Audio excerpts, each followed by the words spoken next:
Hola, ¿qué tal? Primero que nada, un saludo. Comentar que no puedo poner cámara más que nada por el espacio del video. Ahorita van a ver que dentro de las diapositivas de yo poner mi imagen, se taparía un poquito del texto. Entonces voy a hacer la presentación únicamente con mi voz. Bueno, esta es la materia de Economía Política Internacional 2. Me encuentro en la licenciatura de Relaciones Internacionales. Mi nombre es Juan Ángel David Vadillo Aguirre y este es el ensayo presentación para segundo parcial. Y el profesor siendo el doctor Luis Constantino Elizondo Paredes. Bueno, un saludo profesor y no sé si alguien más vaya a ver este video, pero bueno, un saludo a quien lo escuche.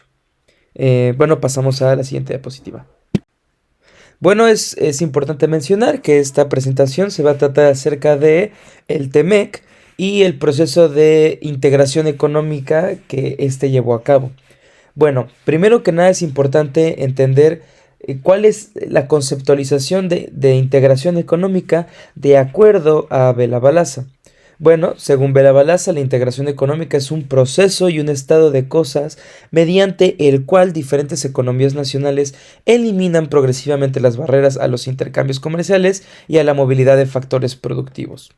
Este proceso implica distintos grados, desde zonas de libre comercio hasta uniones económicas completas, y busca maximizar la eficiencia, el bienestar y la interdependencia entre los estados. En su dimensión final, la integración supone no solo la liberalización del mercado, sino también la armonización institucional y la adopción de políticas comunes entre los países participantes. Ahora, ¿cuál es la importancia de la integración económica en el contexto internacional? Bueno, en línea con el enfoque de Bela Balazs, la integración económica es fundamental en el contexto internacional, ya que permite a los estados aumentar su competitividad, ampliar mercados y optimizar la asignación de recursos. Como señala el autor, este proceso contribuye a mejorar la eficiencia económica y el bienestar mediante la eliminación de barreras y la coordinación política. Al reducir barreras comerciales, los países logran economías de escala, atraen inversión extranjera y fortalecen su posición global. Además, fomentan la interdependencia, favoreciendo la estabilidad política y la cooperación internacional. Algo que me faltó agregar aquí es que la idea de este intercambio comercial y de estos acuerdos se basa también en el concepto de especialización.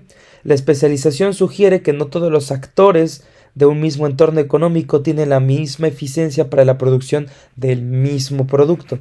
Es decir, habrá países que por cuestiones históricas, industriales, geográficas, van a tener mayor facilidad para la producción de cierto producto, por lo cual sus costos de producción son menores y, por ende, es más conveniente para los países el comprar a este país productor que al resto de países, ya que la compra, incluyendo impuestos y aranceles, es mucho más beneficioso que la producción en casa.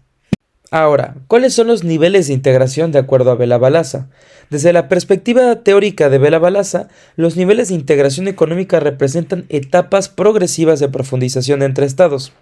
La primera es la zona de libre comercio, en donde se eliminan aranceles y cuotas entre los países miembros, pero cada uno mantiene su propia política comercial frente a terceros. En segundo lugar, la unión aduanera. Además de liberalizar el comercio interno, se establece un arancel externo común. En tercer lugar, tenemos el mercado común, que incorpora la libre circulación de bienes, servicios, capitales y trabajo. En cuarto lugar, la unión económica armoniza las políticas económicas, fiscales y monetarias entre los países. Y finalmente, la integración económica total implica una política económica unificada y en muchos casos una autoridad supranacional con competencias decisorias. Ahora, también es importante entender cuáles fueron las causas necesarias para que se diera este proceso de integración económica en distintas regiones del mundo y claro, de distintas formas. En este caso vamos a analizar los elementos que impulsaron a la integración económica tras la Segunda Guerra Mundial. Bueno, la integración económica se impulsó como respuesta a la necesidad de reconstrucción, estabilidad y prevención de nuevos conflictos en Europa y el sistema internacional. La creación de instituciones como el Fondo Monetario Internacional y el Banco Mundial permitió coordinar la cooperación financiera y facilitar la recuperación económica. Paralelamente, el sistema del Acuerdo General sobre Aranceles Aduaneros y Comercio promovió la reducción progresiva de barreras comerciales y la liberalización del comercio internacional. En el contexto de la Guerra Fría, la formación de bloques económicos respondió también a lógicas geopolíticas de alineamiento estratégico. A ellos se sumaron avances tecnológicos en transporte y comunicaciones que redujeron costos y fortalecieron la interdependencia productiva global. La cooperación económica como mecanismo para evitar conflictos futuros. Me equivoqué. Finalmente, las ideas liberales sobre la paz a través del comercio reforzaron la cooperación económica como mecanismo para evitar conflictos futuros. En conjunto, estos factores sentaron las bases del regionalismo moderno y de procesos como la integración europea. Bueno, y ahora, ¿cuáles son los antecedentes históricos del TMEC? Bueno, bajo el enfoque de la teoría de la integración de Bela Balazs, la formación del tratado entre México, Estados Unidos y Canadá responde a una evolución progresiva de la integración en América del Norte. Sus antecedentes inmediatos se encuentran en el Tratado de Libre Comercio de América del Norte de 1994, que consolidó una zona de libre comercio entre los tres países, reduciendo barreras arancelarias y fomentando la interdependencia económica. Previo a ello, influyeron las reformas de liberalización económica en México durante los años 80, la globalización productiva y la creciente regionalización del comercio internacional. Además, el Acuerdo de Libre Comercio Canadá-Estados Unidos de 1989 sentó las bases iniciales de integración bilateral. El TEMEC, el cual surge en 2020 como una modernización del Telecán, adaptándose a nuevas dinámicas como el comercio digital, las cadenas globales de valor y estándares globales y ambientales más estrictos. En términos de Balazs, representa la profundización y actualización de una zona de libre comercio en un contexto global cambiante. Bueno, ahora un análisis del TEMEC de acuerdo a los niveles de integración de Balazs. Bueno, el proceso de integración del tratado entre México y Estados Unidos y Canadá, analizado bajo los niveles propuestos por Bela Balazs, corresponde principalmente a una zona de libre comercio. Esto se debe a que el acuerdo elimina la mayoría de las barreras arancelarias y no arancelarias entre los países miembros, pero cada estado mantiene su propia política comercial frente a terceros países, lo que descarta la existencia de una unión aduanera. Sin embargo, el TEMEC incorpora elementos avanzados de cooperación regulatoria en áreas como comercio digital, normas laborales y propiedad intelectual, lo que fortalece la coordinación entre estados y mejora el bienestar económico regional. Aún así, no alcanza el nivel de mercado común ni de unión económica, ya que no existe libre movilidad plena de factores productivos ni armonización macroeconómica. Por ello se clasifica como una integración de tipo libre comercio, profundizada o moderna. Análisis del proceso de integración, características institucionales, interdependencia y estructura del acuerdo. El tratado entre México, Estados Unidos y Canadá se sustenta en una arquitectura institucional que busca asegurar la correcta aplicación del acuerdo mediante comisiones trilaterales, comités técnicos y mecanismos de solución de controversias. Estas instancias permiten supervisar el cumplimiento de las reglas comerciales y resolver disputas entre los Estados miembros, fortaleciendo la gobernanza regional. En cuanto a la interdependencia, el bloque norteamericano presenta una integración productiva profunda, especialmente en sectores como el automotriz, electrónico y agroindustrial. Desde las cadenas de valor están altamente fragmentadas y entre los tres países. Esta interconexión incrementa la eficiencia productiva y reduce costos de transacción, lo que refuerza la competitividad regional. El acuerdo se basa en un tratado internacional vinculante que moderniza el marco del Telecán, incorporando distintas disciplinas en comercio digital, propiedad intelectual, laboral y medioambiental.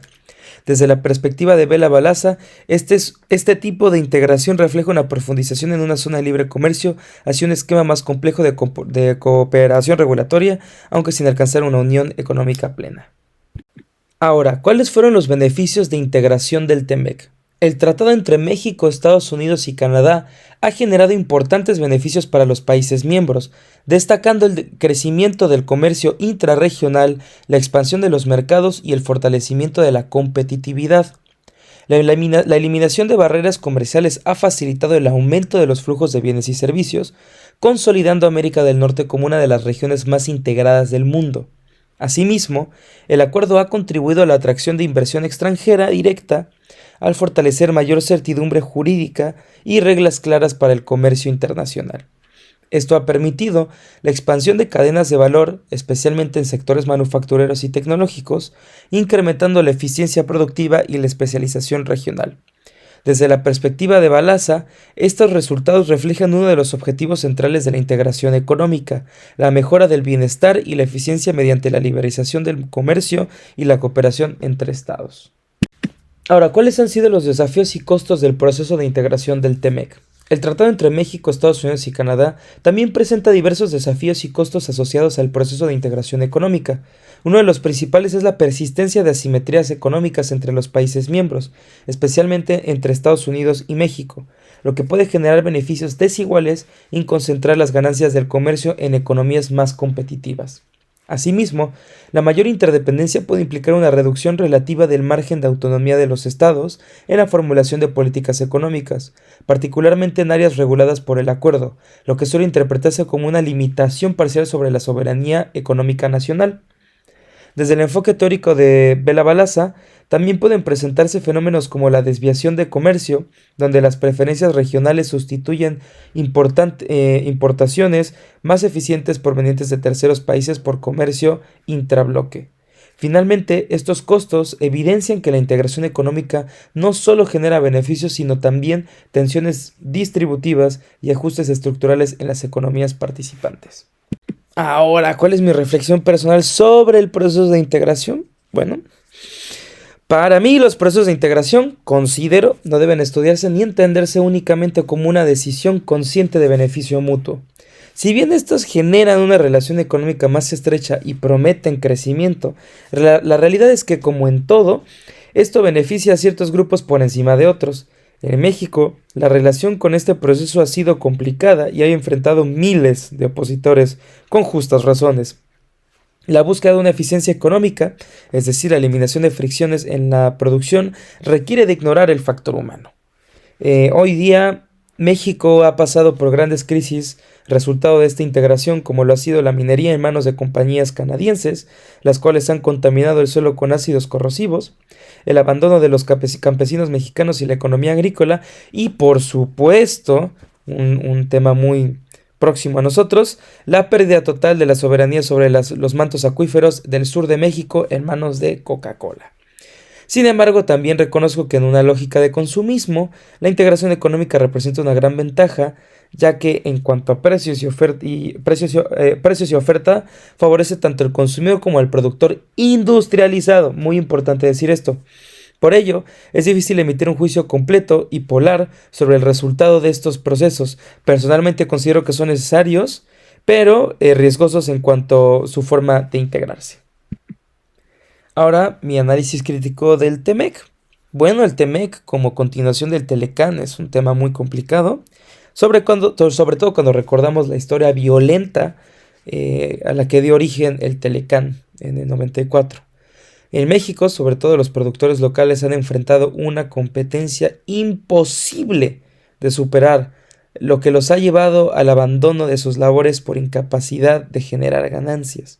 De igual manera, el gobierno federal ha necesitado de inyectar al mercado agrícola con infinidad de subsidios con el objetivo de frenar su caída abrupta y generar también una crisis social. Por otro lado, cierto es que el TEMEC representa un enorme avance para la macroeconomía mexicana y nos ha permitido, como país, un gran beneficio a la hora de importar y exportar, puesto que la eliminación de aranceles nos permite expandir el margen de ganancias. De igual manera, es importante recordar que el TEMEC hoy día sirve como un gran objetivo político y ha sido... lo redacté aquí un poquito mal. Y ha sido para Estados Unidos un elemento de coerción en esta reciente guerra comercial y refriega política.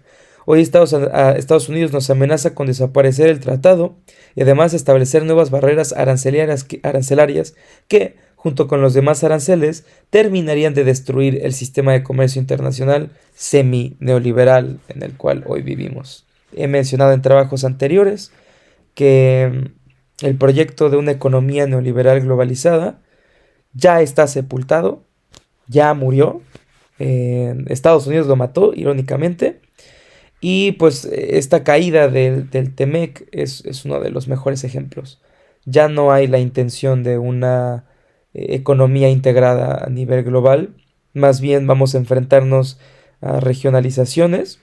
Y estas regionalizaciones no, como Balaza lo presenta, sino más bien regionalizaciones ya casi en un sentido, digamos, macrofeudal, en donde Estados Unidos buscará tener fuerza o por lo menos tener capacidad coercitiva, violenta y no violenta sobre los países latinoamericanos, con tal de tener acceso a sus recursos, no de una forma justa, sino de una forma ventajosa. Y obviamente una forma ventajosa que afecta a los países de la región. Por lo que, pues bueno, yo creo que Balaza, no sé si sigue viva, pero si sigue viva, yo creo que se está revolcando en su cama. Y si no está viva, yo creo que se está revolcando en su tumba, desafortunadamente. Pero bueno, esta es la conclusión. Y pues les deseo un gran día, una gran clase. Un saludo para usted, profesor. Un saludo para mis compañeros si están escuchando. Y si no, por favor, pásenle mis saludos. Y pues cuídense mucho. Y abracen a sus familias que no sabemos por cuánto. Saludos.